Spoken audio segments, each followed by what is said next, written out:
आज मुझे बहुत डर लग रहा है। कैसे भी करके तुम यहाँ आ जाओ, मुझे तुम्हारी बहुत जरूरत है। प्लीज राज। कहते हुए मिताली की आंखों में आंसू आ गए थे। मिताली, तुम तो इतनी बहादुर हो, इस तरह की बातें कर रही हो।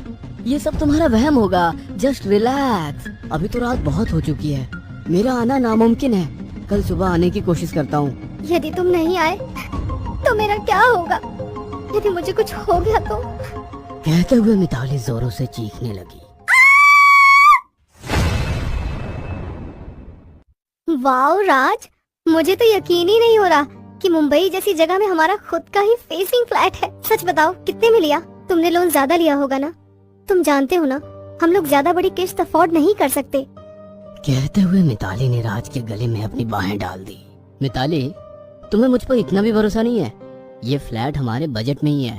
तुमसे ज्यादा बजट की चिंता मुझे है यार। अच्छा सुनो, कंपनी के जरूरी काम से मुझे कल ही अर्जेंट कोलकाता जाना है। तुम अकेले ही शिफ्टिंग और थोड़ा सा जो पेंटिंग का काम है ना, वो करवा लेना। आप तो ऐसे कह रहे हैं जनाब जैसे हमेशा घर की शिफ्टिंग में तुम मेरी मदद करते हो। 4 साल की शादी में 7वीं बार हम लोग घर शिफ्ट कर रहे हैं। हमेशा अकेले ही किया है। अरे हर बार की बात अलग है। तब हम लोग किराए के घर में शिफ्ट होते थे, इस बार हमारा खुद का घर होगा। खुद के घर के लिए जो सारे सपने देखे थे, सब इतनी आसानी से पूरे हो जाएंगे सोचा नहीं था यार। अगले दिन राज अपनी कंपनी की मीटिंग के लिए कोलकाता रवाना हो गया और मिताली अपने घर में साफ सफाई और पेंटिंग का काम करवा रही थी। तभी दरवाजे की घंटी बजी। वह गेट खोलने गई तो सामने एक सभ्रात बुजुर्ग महिला खड़ी थी। हम मोमिता चटर्जी इसी फ्लोर पर फ्लैट नंबर 709 में रहते हैं। कैसे हैं आप? आपने ये फ्लैट खरीदा है या किराए से लिया है? कहते हुए महिला डरते हुए फ्लैट के अंदर झांकने लगी। मिताली को उसका इस तरह का ताक झांक करना पसंद नहीं आया। मैं ठीक हूँ। मिताली ने उन्हें टालने वाले अंदाज में कहा। अरे आपने मेरी बात का जवाब ही नहीं दिया। ये फ्लैट आपने किराए से लिया है क्या? आपके परिवार में कौन कौन है? हम और हमारे पति यहाँ पर रहने वाले हैं। कल इस मकान का पोजीशन हमें मिला है। बहुत बड़ी गलती हो गई। ये फ्लैट श्रापित है। जितनी जल्दी हो सके यहाँ से चली जाओ। क्या बकवास कर रही हैं आप? अभी तक पड़ोसी होने के नाते आपकी बातें सुन रही थी, मगर मुझे इस तरह की बातें बिल्कुल पसंद नहीं है। तुम यंग जनरेशन की यही प्रॉब्लम है। तुम लोग किसी भी बात को सीरियस नहीं लेते, मगर अभी भी वक्त है। चले जाओ यहाँ से। अच्छी तरह से समझती हूँ आप लोगों की बातें। भूत प्रेत के नाम पर डरा कर घर पर कब्जा करना चाहते हो। यदि ये फ्लैट भूतिया है तो हम लोगों के बजाय आप लोगों को यहाँ से चले जाना चाहिए, क्योंकि मैं इस भूत से दोस्ती करने वाली हूँ। इंसान और भूत की दोस्ती शायद आपके लिए खतरनाक साबित हो। कहकर हंसते हुए दरवाजा बंद ही कर रही थी कि पेंटर और उसका साथी भागते हुए आए और बोले, दरवाजा मत लगाइए, हमें यहाँ से जाना है। जाना है मतलब? कहना क्या चाहते हैं? अभी तो काम पूरा का पूरा बाकी है। इस तरह अधूरा काम छोड़कर कहाँ जा रहे हैं? मैडम, हमें जाने दो, और हो सके तो आप भी यहाँ से चले जाओ, यही आपके लिए बेहतर होगा। पेंटर और मोमिता के जाने के बाद मिताली सोचने लगी, एक ही बात को 2 अलग अलग लोग बोल रहे हैं। कहीं ऐसा तो नहीं कि इस बात में कोई सच्चाई हो? पड़ोसी तो हो सकता है फ्लैट पर कब्जा करने के लिए झूठ बोल रहा हो, मगर पेंटर, उसे क्या मतलब है? सोचते हुए मिताली ने तुरंत राज को फोन लगाया। मिताली, तुम 100 साल जियोगी। मैं अभी तुमको ही याद कर रहा था। सोच रहा था इस काम को खत्म करने में 2 से 3 दिन लग जाएगा। आज ही वो काम खत्म हो जाएगा। मीटिंग एकदम सक्सेसफुल रही है। हाँ, अभी तो कोई फ्लाइट नहीं है। मॉर्निंग की फ्लाइट से तुम्हारे पास आ जाऊंगा। 2 दिन घर सेट करने में तुम्हारी मदद कर दूंगा। राज, मुझे इस फ्लैट के बारे में तुमसे कुछ बात करनी थी। राज, हमें ये फ्लैट खाली करना ही होगा। अरे अभी घर में शिफ्ट नहीं हुई है और उसे खाली करने की बात कर रही हो? यहाँ कोई भी काम करने को तैयार नहीं है। पेंटर अचानक काम करते करते डर कर चले जाते हैं। बाई भी काम करने को तैयार नहीं है। आस पड़ोस के लोग भी इस फ्लैट को शापित मानते हैं। कहीं सच में ये फ्लैट शापित तो नहीं? वरना इतने सस्ते दाम पर इतना अच्छा फ्लैट नामुमकिन है। अरे तुम भी ना पता नहीं क्या क्या सोच रही हो। अरे इस फ्लैट के पुराने मालिक को अचानक पैसों की सख्त जरूरत थी, इसलिए उसने कम दाम में फ्लैट बेचकर अपनी जरूरत को पूरा किया है।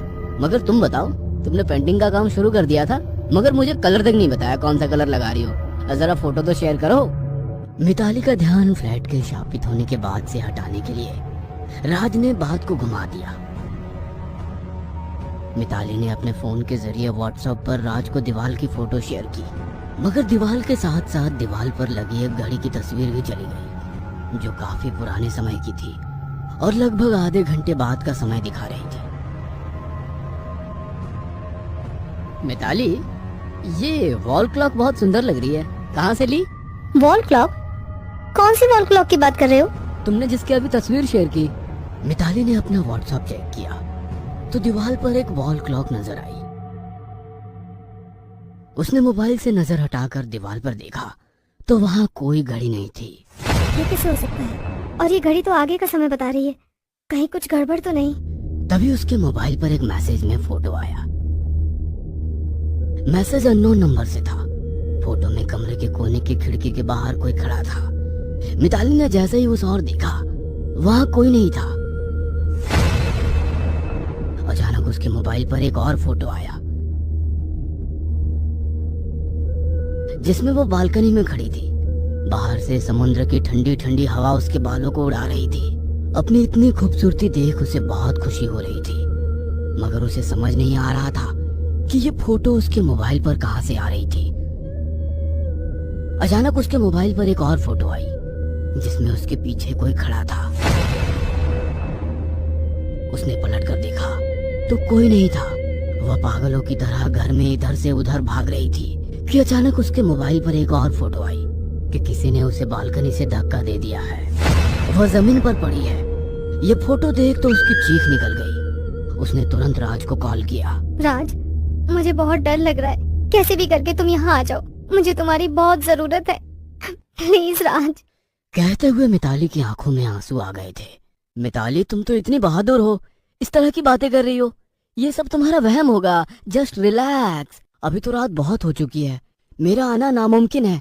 कल सुबह आने की कोशिश करता हूँ। यदि तुम नहीं आए तो मेरा क्या होगा? यदि मुझे कुछ हो गया तो? कहते हुए मिताली जोरों से चीखने लगी। मिताली, क्या हुआ? कुछ तो बोलो। राज, यहाँ पर सच में कुछ भी ठीक नहीं है, कुछ तो गड़बड़ है।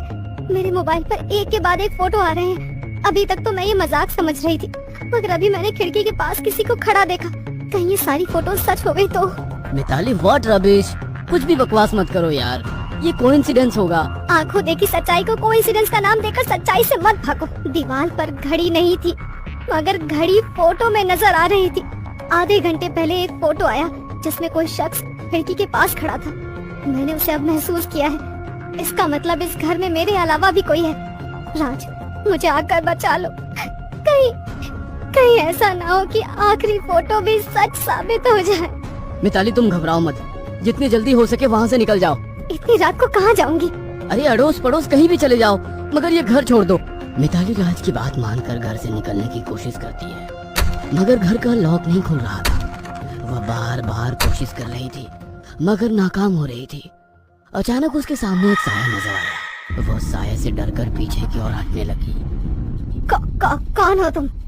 क्या चाहते हो? छोड़ दो मुझे, मैं खुद ही ये घर छोड़कर चली जाऊंगी।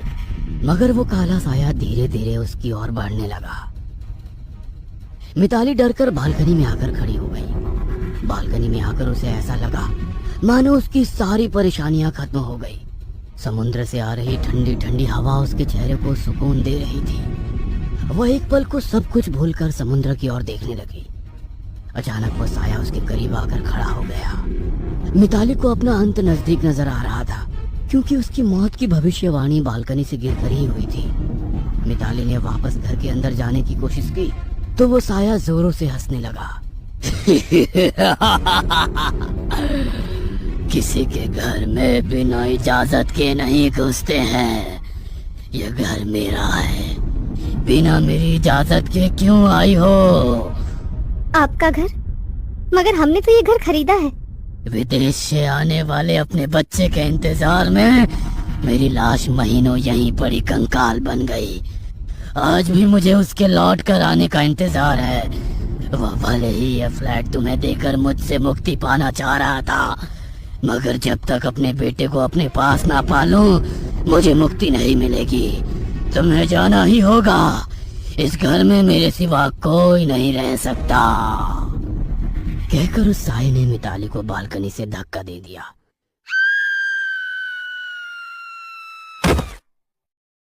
कुछ देर के बाद मिताली ठीक वैसे ही नीचे जमीन पर मरी पड़ी थी जैसा उसने अपने आप को फोटो में देखा था। अगर आपको हमारी ये कहानी पसंद आई हो तो इसे लाइक और शेयर करना ना भूलें।